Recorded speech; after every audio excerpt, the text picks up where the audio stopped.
नमस्कार, इसमें मौजूद हैं पलवल के केसरी निवास पे। हुक्के पे चर्चा करने के लिए आए हैं। आज जानते हैं आज संडे का दिन कैसा रहा है हुक्का लवर्स के लिए। किसान हैं और पेशे से, और हुक्का सुबह व शाम दोनों समय गुड़गुड़ाते हैं। काफ़ी दूर दूर से लोग हुक्का गुड़गुड़ाने के लिए आते हैं। सबसे पहले बात करेंगे रवि तेवतिया एडवोकेट से, जो यहाँ के मालिक हैं। उनसे बात करते हैं। सबसे पहले रवि तेवतिया जी। तेवतिया साहब, सबसे पहले तो ये फरमाइए, मूछें बड़ी बड़ी कर दिया उन्होंने, इसके पीछे राज क्या? और सिर पर इस समय बाल नहीं है लेकिन मूछें तनी हुई हैं। ये सिर के बालों की हमारी जो ग्रामीण क्षेत्र के लोग होते हैं उनकी स्टाइल है। गर्मियों में ज़्यादातर लोग सिर गंजा करवा लेते हैं। वर्मा जी बैठो ना, बैठो बैठो बैठो। तो गंजा करवा लेते, कुर्सी आगे करो। तो ये है, और मूछ है। अपना तरीका बदलते रहते हैं। सरकार आती है जाती है, तौर तरीके होते हैं, तो हम भी अपने तौर तरीके बदलते रहते हैं। हुक्के पे चर्चा सबसे पहले ये करेंगे कि आज मोदी जी ने मन की बात की है।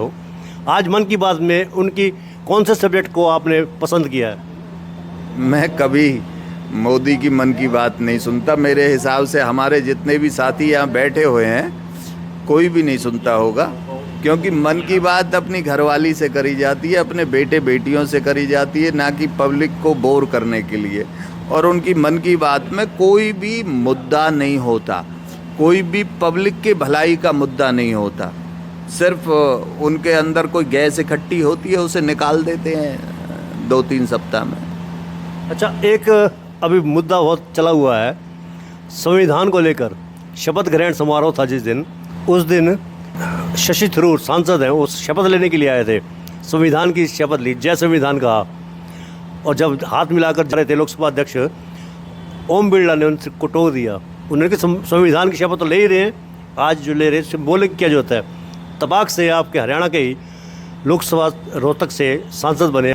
उन्होंने कहा कि आपको इस पर भी आपत्ति है, तो ओम बिरला जी ने, अध्यक्ष हैं, उन्होंने उन्हें डांट कर बैठा भी दिया कि आपको कोई अधिकार नहीं है। क्या कहेंगे इसको लेकर?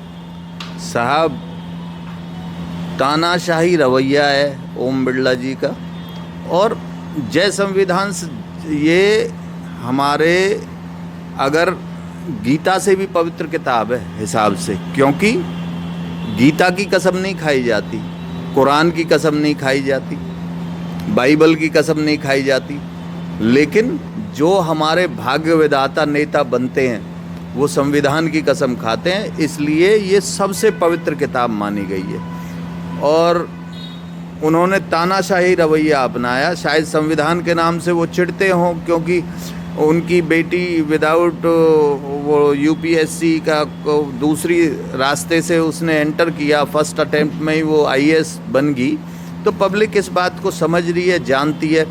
दूसरी बात, हम तो संविधान के बारे में एक बात समझते हैं कि आम पब्लिक संविधान को नहीं जानती। कांग्रेस हो, बीजेपी हो, आम नागरिक के ये अधिकार हैं जो संविधान में लिखे हुए हैं। उस अधिकारों को जानने के लिए कम से कम 5वीं 6ठी क्लास से हर आदमी को ये हमारी क्लासेस में लागू होना चाहिए। हर बच्चा हमारा पढ़े, अपने अधिकारों के बारे में जाने। ये हमारे क्लासरूम में लागू होना चाहिए, एनसीईआरटी की बुक्स में लागू होना चाहिए संविधान। चलिए अब बात करते हैं मुद्दे। तो अच्छा, आपको दोबारा करेंगे, आपसे दोबारा आ जाएंगे आपके पास, चिंता क्यों करते हैं? आपके केसरी निवास पर आए हैं तो बात पूरी करके जाएंगे। क्या नाम है आपका सर? किशोर डागर। डागर साहब, हुक्के की तलब लगती है आपको तो सीधा यहीं आते हैं? नहीं, ऐसा तो कोई नहीं है। हुक्का तो हमारा देखो ये पुरखों से, पूर्वजों से चलता आ रहा है और निशानी है। हुक्का कोई ऐसी चीज़ तो नहीं है। अगर देखा जाए तो लोग बाग ऐप बताते हैं ये बीड़ी से भी नीचे आता है। जो बीड़ी होती है, बीड़ी सिगरेट होती है, वो इससे ऊपर है काफ़ी।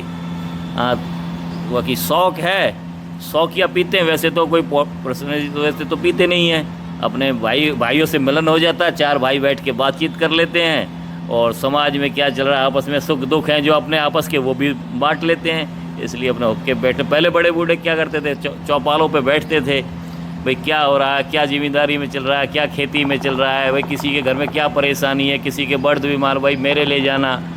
तो ये तो पहले से ही एक ऐसा संतुलन रहा है। हुक्का तो जो बीच में समाज का संतुलन बनाए रखता है, लोगों को जोड़े रखता है। जल भराव बहुत हो गया यहाँ पर, जगह जगह जल भराव हो गया। और आपका झाबर नगर इलाका है वो भी लगभग हर बार डूब जाता था, अब पता नहीं क्या स्थिति है। बताएंगे कि इस समय क्या माहौल है और क्यों, क्या वजह है कि जल भराव हो जाता है?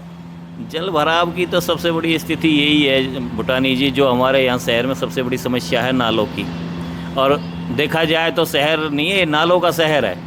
आप पूरे शहर में कहीं भी घूम लो, कैंप में नाला, कॉलोनी में नाला, हुड्डा चौक पे नाला, जीटी रोड पे नाला, अपना रॉक कॉलोनी के अंदर से नाला, भाटिया कॉलोनी के अंदर से नाला, सोना मोड़ पे नाला, हर जगह नाला, नालों का शहर है। उसके बाद शहर के अंदर पानी भरता है, क्योंकि इसमें क्यों आगे की जो हमारे नाले जहाँ भी जाके सारे इकट्ठे होकर डलते हैं ना, उसकी सफाई प्रॉपर नहीं होती। आपके जो मित्र हैं मनोज बंधु जी, वाइस चेयरमैन है, सफाई वगैरह करा रहे हैं नहीं करा रहे आजकल? नहीं, वो हमारे मोहल्ले में पूरी सफाई का ध्यान दे रहे हैं मनोज बंधु जी। और उन्होंने तो आपके हम पे इतना बड़ा रहम किया है कि बारिश आने से पहले हमारे नाले की सफाई होगी, तो इस कारण आपके पानी भी नहीं भरा झाबर नगर में। अभी बारिश आई कहाँ है? बारिश जैसे ही एक हल्की सी बारिश आई तो उसके कारण वो बचाव हो गया। श्रीमती जी, आप कह रहे हैं अभी बारिश आई कहाँ है? एक झलक आई है। झलक आई है। देखिए साहब, झलक आई है और उस झलक में हमारा किटवाड़ी वाला अलीगढ़ रोड पूरा डूब गया। फरीदाबाद के गुडियर चौक पे 3-3 फीट पानी खड़ा हो गया। फरीदाबाद के लोग वीडियो डालते हैं उसका। क्या कभी अभी एमपी का इलेक्शन गया, क्या फरीदाबाद के लोगों ने उस पानी के मुद्दे पे वोट दी कि हमारे यहाँ जल भराव होता है? क्या फरीदाबाद के लोगों ने टूटी सड़कों पे वोट दी? क्या फरीदाबाद लोकसभा क्षेत्र के लोगों ने टोल टैक्स के ऊपर वोट दी? बीजेपी आए, कांग्रेस आए, कोई फर्क नहीं पड़ता, लेकिन हमारे आम लोगों को अपने आने वाले एमएलए से पूछना चाहिए कि भाई एमएलए हो या एमपी हो कि तुम इन टूटी सड़कों के लिए क्या करोगे, इस टोल टैक्स के लिए क्या करोगे, इस केजीपी जो ड्रीम प्रोजेक्ट था नरेंद्र मोदी जी का और इसका गडकरी जी का, बोलते थे कि जब कार चलेगी पानी नहीं छलकेगा। वो हर 5 किलोमीटर पे इतना गहरा टूटा हुआ है कि गाड़ी सिर लगता है छत पे, सिर लगता है छत पे, मौतें होती हैं वहाँ पे। पलवल का सीवरेज सिस्टम बिल्कुल जाम है। अभी पता लग जाएगा, जैसे ही बारिश होगी पोल खुल जाएगी। लेकिन हम लोग अपने लोकल मुद्दों को छोड़ के इंटरनेशनल मुद्दों पे वोट करते हैं। हमें राम मंदिर से, मैं धर्म विरोधी नहीं हूँ, कुछ लोग इस बात को अलग समझे, राम मंदिर एक अच्छी बात है बना, लेकिन हमें जीने के लिए तो अधिकार चाहिए। हमें हमारा टोल सस्ता चाहिए, हमें हमारी सड़कें अच्छी चाहिए, हमें हमारी नालियाँ अच्छी चाहिए, हमें जल भराव से मुक्ति चाहिए, हमें जो प्रॉपर्टी आईडी के नाम पे घोटाला हो रहा है, हमारे लोकल मुद्दे हैं, इन पे हमें वो सारी सुविधाएं चाहिए। हमें क्वेश्चन करने चाहिए जो हमारे एमएलए का कैंडिडेट बीजेपी का है या कांग्रेस का है, कोई सा भी आए, उससे पूछना चाहिए भैया तू क्या करेगा हमारे लिए। उनकी डिबेट होनी चाहिए, भाई तुम लोग करोगे क्या, लोकल मुद्दा है ये हमारा। एमपी की डिबेट होनी चाहिए, तुम करोगे क्या। नरेंद्र मोदी जी प्रधानमंत्री कैंडिडेट थे, शायद सर्वे सर्वा कांग्रेस के राहुल गांधी बने हुए, तो उनकी डिबेट होनी चाहिए थी कि तुम भविष्य में भारत के लोगों के लिए क्या करोगे।